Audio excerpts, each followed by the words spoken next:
بیرانی عزیزی بەرنامەی ڕووداوی مێژوو لە هەرکوێیەکەن سڵاوی ئێمەتان لێبێت بەراورد بە مێژووی سەرهەڵدان و ئامانجەکانی دروستبوونی ڕەوتی چەپ و کۆمونیستی لە ئێران و ڕۆژهەڵاتی کوردستان کە لە ئەڵقەی یەکەمی دیدارەکەماندا گفتوگۆی لەسەر کرا لە ئەڵقەی دووهەم و کۆتایی دیدارەکەماندا هەوڵ دەدەین گفتوگۆ لەسەر بارودۆخی ئێستای سیاسی ڕەوتی چەپ و کۆمەڵەی شۆڕژگەری زەحمەتکێشان و ئۆپۆسیۆنی ئێرانی و پەیوەندیەکانی کۆمەڵە و جیابوونەوەی یەکجاری باڵی کۆمەڵەی شۆڕژێر لە باڵی کۆمەڵەی برایمی عەلیزادە و کێشە و گرفت و ملایەنی و خۆی و دەرەکیەکانی کۆمەڵە و شەڕی نێوان کۆمەڵە و دیموکرات و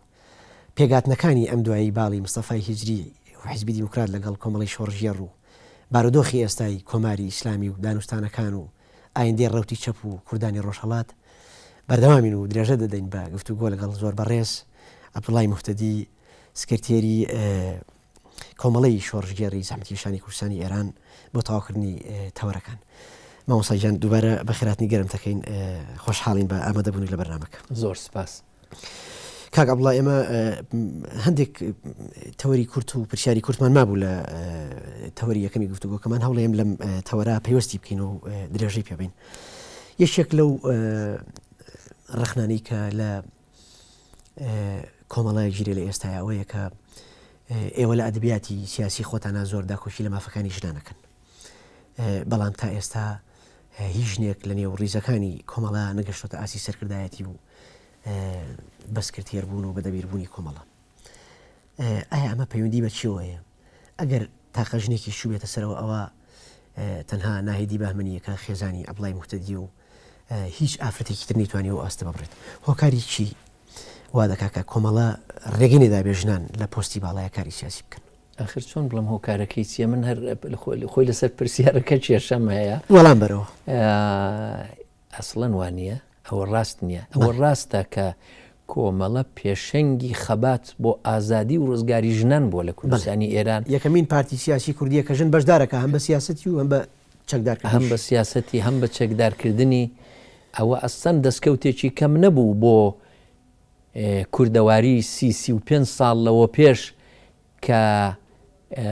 مەسئولێکی ژن بچێ نەک هەر لە شار لە لادێکان خەڵک کۆکاتەوە و قسەیان بۆ بکە و ئامۆژگاریان بکە. ئەوە ڕچەشکاندنێکی زۆر گەورە بوو. بەڵام پێم سەیرە ئەو قسانەی ئەو کەسانی و ڕەخنە دەگرن دیارە ئاخر دەبێ معلوماتیش هەبێت لەسەر ئەساسی. ئافرەتێک هەیە لە ئاسی سەرکردایەتی و سکرتارێتی کۆمەڵە بە درێژایی مێژوو هەبووە؟ تەبعاً دەیان نەبووە. ئەگەر دوو سێ نمونەمان پێ بێت. بەڵێ زۆر چاکەیەکیان پێ دەڵم ڕوفیا ڕەمەزان عەلی، بەدری تەوحیدی، جەمیلەی ڕەحیمی. ئەمانە ئەندامی کۆمیتەی ناوەندی بوون؟ بەڵێ یاخود لە ئاستێکی خوارد؟ نەخێر کۆمیتەی ناوەندی بوون، فریشتەی گۆڵپەروەر. یعنی من دەتوانم زۆر ئێستادا ئێستا حاڵی حازر ئێمە هەر ناهیدی بەهمەنیمان هەیە. بەڵێ وایە کۆنگری داهاتوومان هەیە و هەوڵێکیشی بۆ دەدەین کە ئەو وەزعان نەمێنێ. با پێتان بڵێم کە لە ئاستی کادری سەرەوە، لە ئاستی مەسئولی سیاسی تەنانەت هێزی پێشمەرگا و کۆمیتە جۆر بە جۆرەکان، کۆمیتەی ڕێخستنە نهێنی لە شارەکان و هەروەها لە ریزی کۆمیتەی ناوەندی و سەرکردایەتیشدا بووە. ئەوەش کە دەگەڕێتەوە سەر ناهیدی بەهمەنی، ئەمە تاوان نییە کە هاوسەری منە. پێش ئەوەی هاوسەری من بێ بۆ خۆی خەباتکاریی سیاسی بووە، پێش ئەوەی هاوسەری من بێ کۆمیتەی ڕێکخستنی نهێنی ئێمە بووە لە شاری سەقز کە خۆی مەریوانیە، بەڵام لەوێ کە هەڵاتوە کاری پێ نەکراوە هێناوێنە تەنزیمیان کردەوەکو کۆمیتەی بەرپرسی شاری سەقز کەوای بۆ خۆی خەباتکار بووە.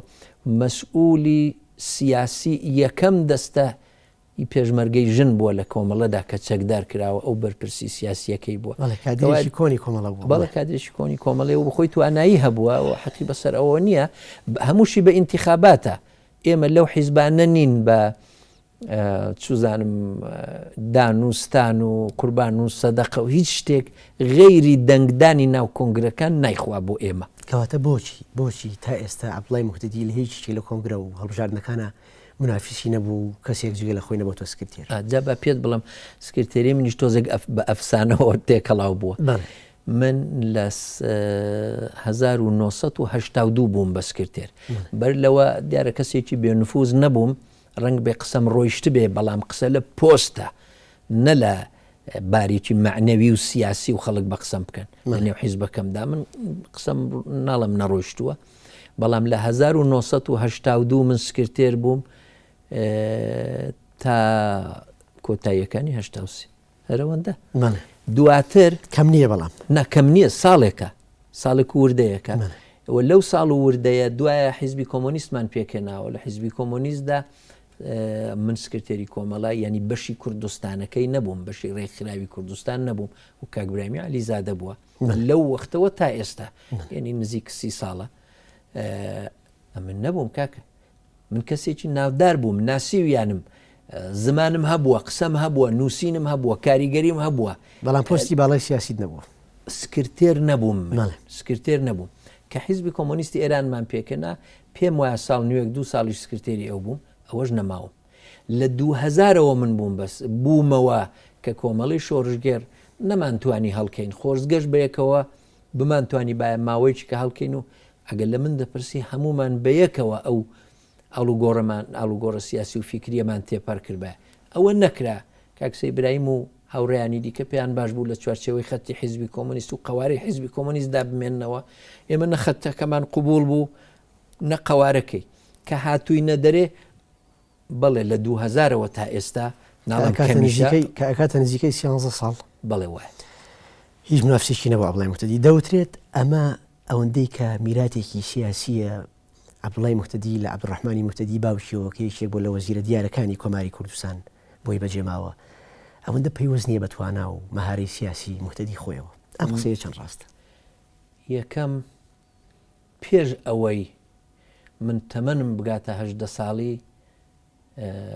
باوکم ژیانی داوە بە ئێوە خوالی خۆش دووهەم ئەوەیە کەوا بێ کە ئێمە کاریگەریە بەڵامەوە خانەوادەیەکی هەر لە ئەساسەوە لە بنەماوە خانەوادەیەکی دیاری خانەوادێکی ڕۆژهەڵات و کارکردی سیاسی بەڵێواری سیاسیتان هەبوو بە تایبەت باوکت کە وا بووم بەڵام من عەرزەم داوە بە خەڵک سارەم داوە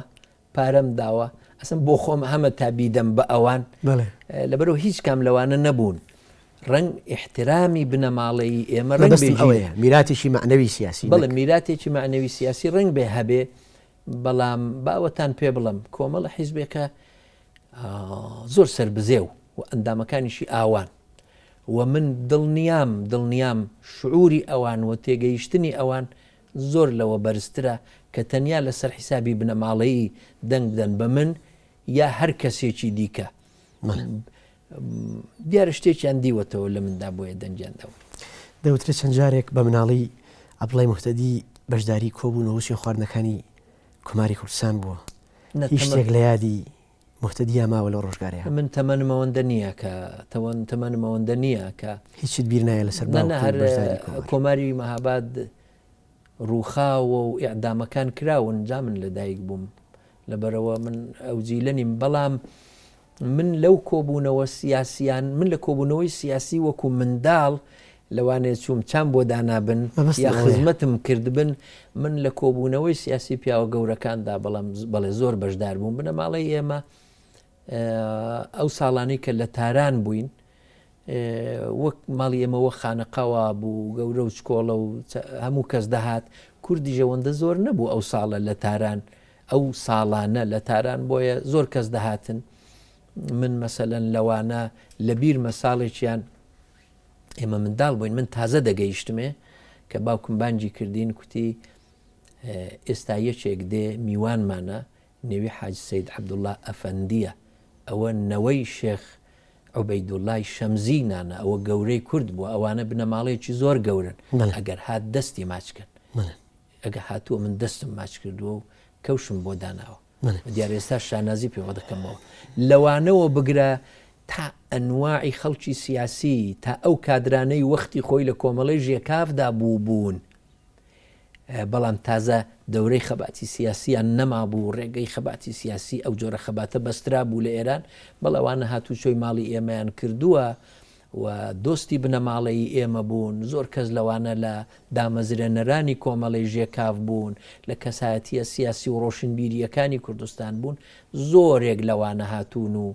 هاتوچۆی ماڵی ئێمان کردووە، هەروەک کەسایەتی ئێرانی مهمیش زۆر هاتوون جاوە ئێستا کاتی ناوبردنیان نەبێ، بەڵام زۆرێک لەوانە هاتوون من بە منداڵی زۆرێک لەوانم دیوە. هەتا دەوترێت باپیرتان واتە باوکی خاڵی خۆش بوو عەبدوڕەحمانی موحتەدی بەشدار و ئاگادار بوو لەو دانیشتەی کە مستەفا پاشای یامۆڵچی دێتە لای سمکۆی شکاک بۆ ئەوەی هاوکاری شۆڕشی شێخی نەبەر بکات. ئەوە چەند ڕاست؟ بەڵێ باپیری ئێمە کە نێوی بایز بووە ناسراو بۆ بە حاجی بایزاغای موحتەدی کە باوکی باوتانەکات. باوکی باوکمە بەڵێ ئێمە بە ئەسڵ لەلایەن باوکمەوە بنەماڵەیەکی عەشائیرین سەر بە عەشائیری دێبۆکرین، بەڵام لەو باپیرەمان بەملاوە ئەم زۆرێک دابوونەریتی عەشائیری وەلا ناوە بۆ خۆی خوێندوویەتی بە کوڕەکانی خوێندووە، جۆرێک ڕۆشنبیر و ئیسلاحخوازی سەردەمی خۆی بووە و فیکری کوردیش ئەو هێناویەتی. مستەفا پاشای یاموڵچی ئەوە ئێمە لە باوکمان بیستووە، مستەفا پاشای یاموڵچی کە لایەن خۆیشی و شێخ مەحموودیشەوە هاتووە بچێ بۆ لای ئسماعیل ئاغای سمکۆ، باپیرم لە دووی ناردووە توێتی وەرە لێرە لادە و لێرە شەو خەڵکت لەگەڵ دەنێرم بۆ نێو شکاکان، کە چەند ڕۆژێک لەوێ لایدا و باس و خواسییان کردو زۆر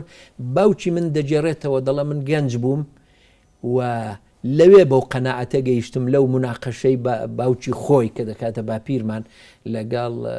مستەفا پاشای یاموڵچی لەوێ بەو قەناعەتە گەیشتم و ئەو فکرە لە مێشکی مندا چرۆیدا کە کوردیش دەبێت کیانێکی هەبێ دەوڵەتێکی هەبێ. با شتێکتان لێرە بۆ بجێڕمەوە،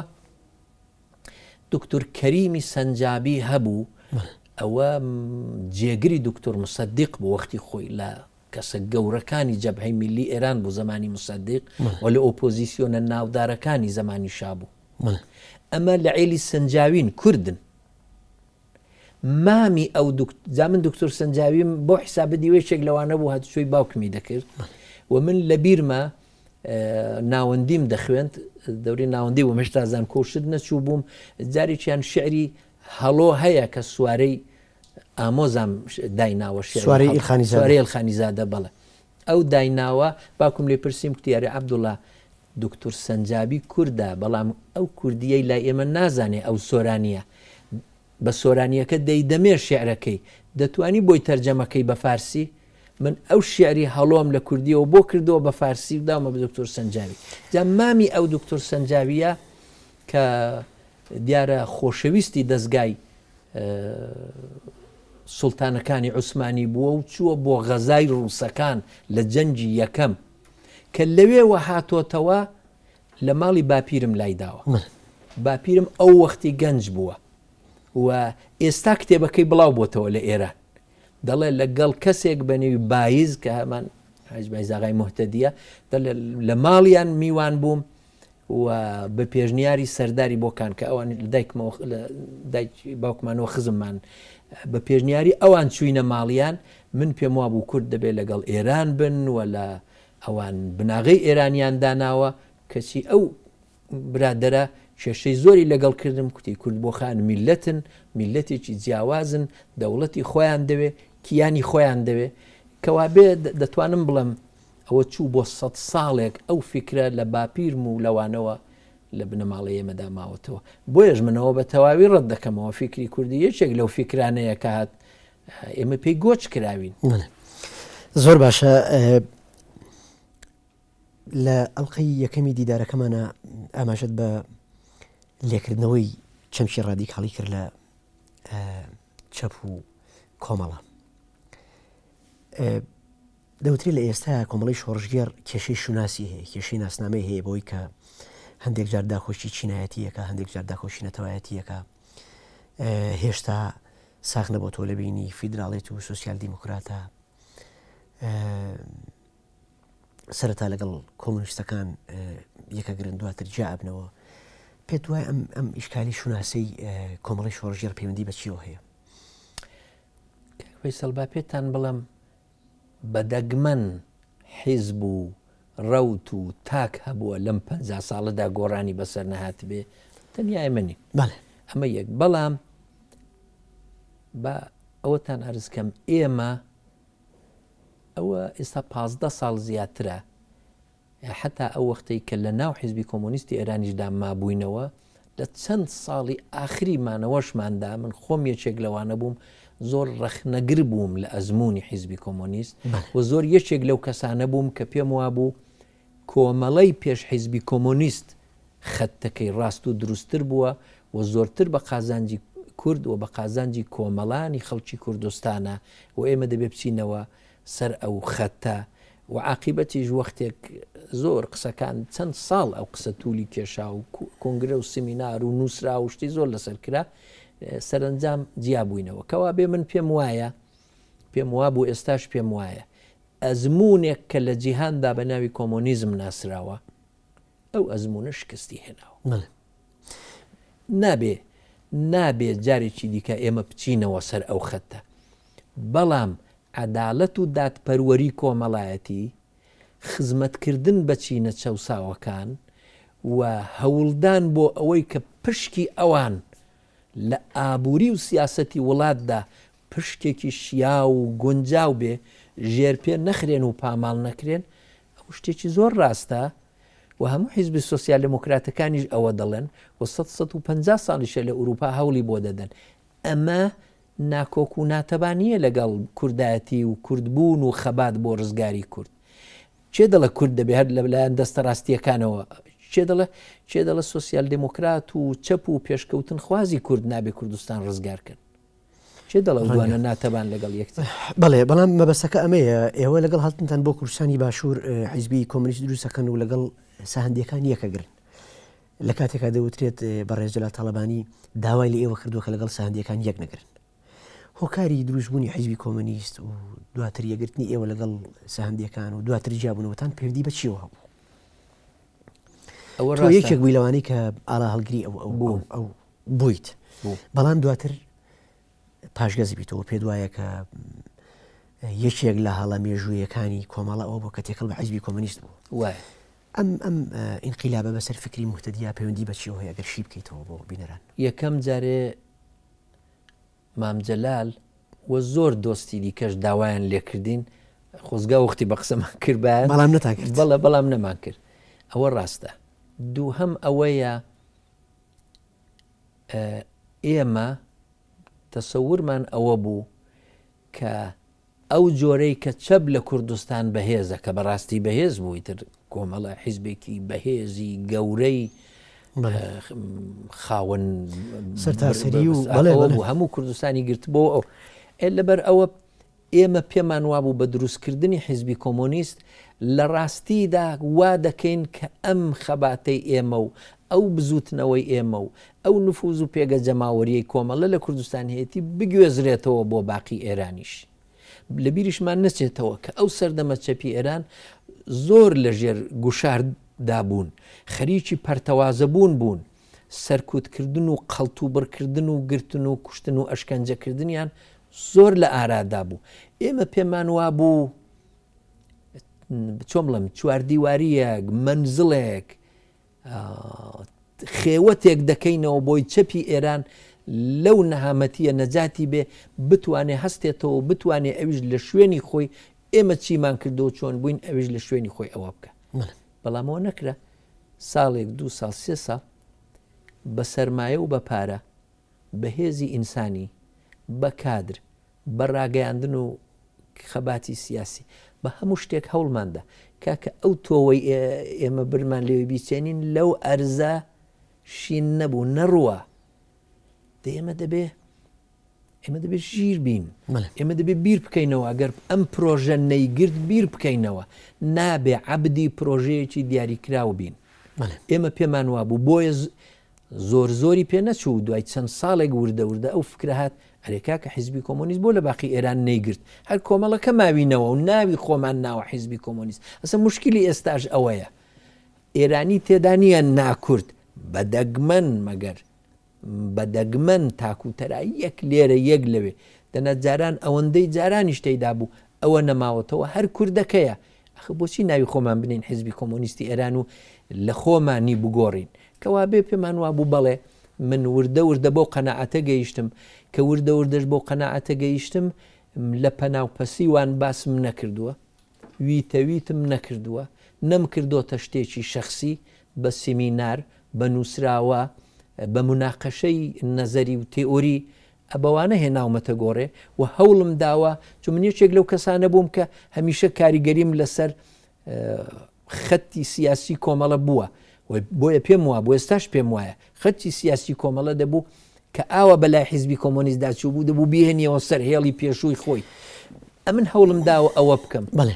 پێشم وایە بەڵێ زۆر هۆکاری هەیە نەزانم چەندە مەجای بەرنامەکەی ئەوە بێ دەنا زۆر هۆکاری هەیە کە دەتوانێت سابتی بکە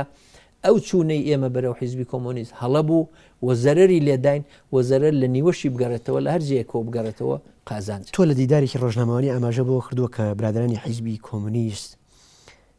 بڕۆیان بەوە نییە کە ئیلام و کرماشان کوردستان بێت.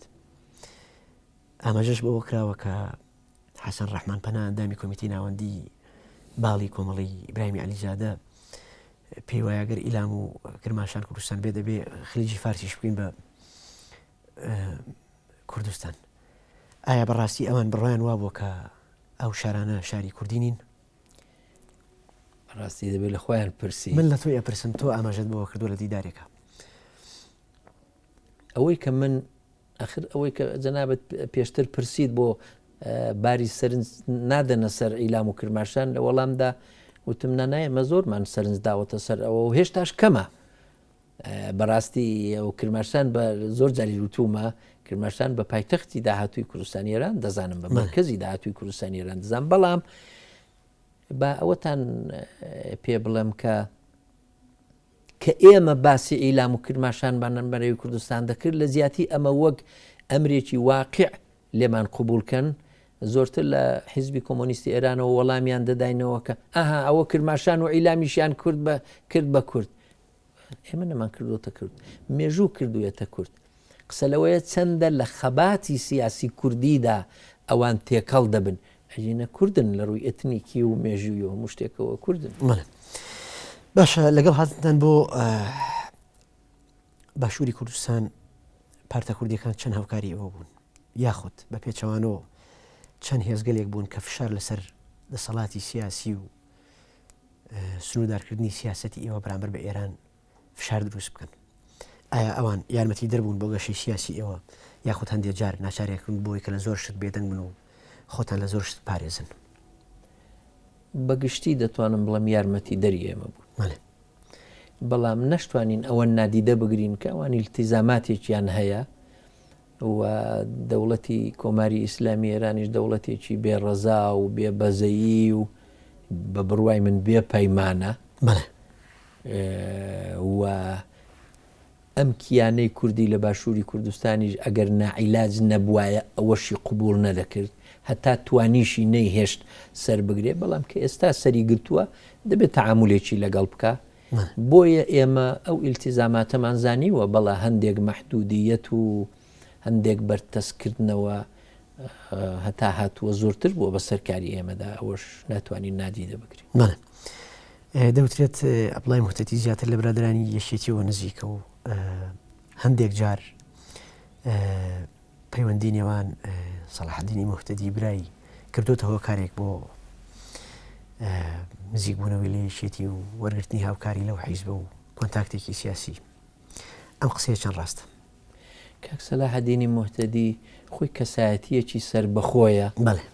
و هەموو کەسێک دەیناسێ کەسێکی قسە لە ڕووە قسەی خۆی بۆ کەس ناخواتەوە